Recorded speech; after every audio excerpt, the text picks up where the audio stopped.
Ok, là, ça commence à pas le mien long, là. Faudrait penser à d'autres choses. Hey, connais-tu Giovanni de Verrazzano? Non.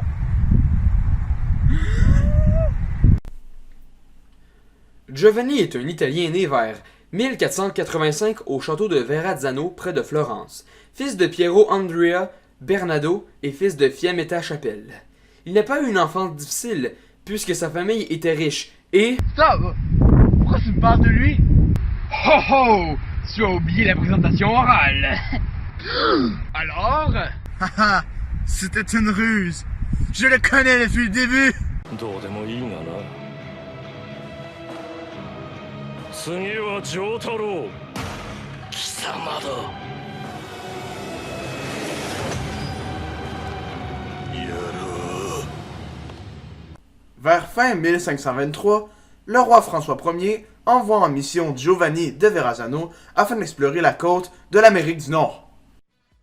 Monseigneur, nous avons trouvé un pilote pour le Dauphine. Ah oui?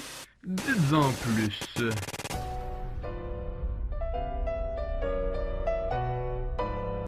Et c'est ainsi qu'ils partirent de France pour longer la côte de l'Espagne pour ensuite se ravitailler.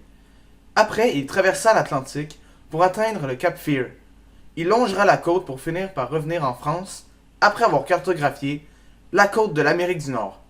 Après son retour... Damien? Quoi? Il y a quelqu'un qui nous écoute.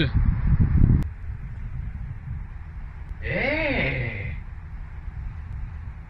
Ah, c'est correct. C'est juste toi. Ah, ok. C'est juste... Quoi? En juin 1526, Verrazzano quitte de nouveau les mers d'Europe avec son frère Girolame et 3 navires pour tenter de passer le cap Bonne-Espérance. Une tempête et une mutinerie empêchent les frères Verrazzano de progresser, mais le 3e navire atteint l'océan Indien. Voulant gagner Madagascar, celui-ci pique vers l'est et le nord jusqu'à Sumatra, avant de rebrousser chemin vers les Maldives. L'équipage fait naufrage à Madagascar, d'où quelques survivants gagnent le Mozambique. Pendant ce temps, les frères Verrazzano remontent la côte d'Afrique pour se rendre au Brésil, où ils font cargaison de Pernambouc. En septembre 1527, ils rentrent finalement en France. Ah, c'est enfin fini. Hey, tu sais que Giovanni a fait un autre voyage? Non, je sais pas. Ben, il en a fait un 3e. C'est vrai? Ouais. C'est vrai? Pour son dernier voyage, Giovanni se rendit aux Antilles, mais tout ne se déroulera pas comme prévu. Ah, quel beau territoire! Oh.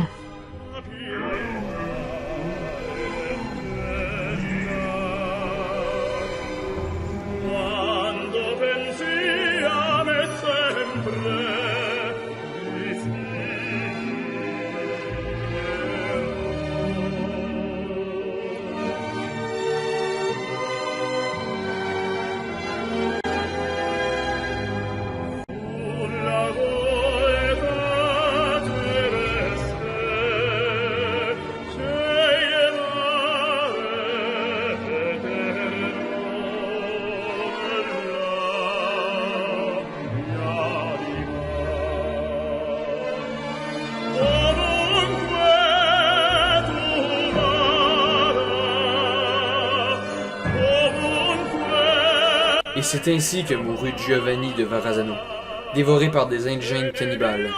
Cet homme qui aura été connu pour avoir cartographié une grande partie de la côte d'Amérique du Nord.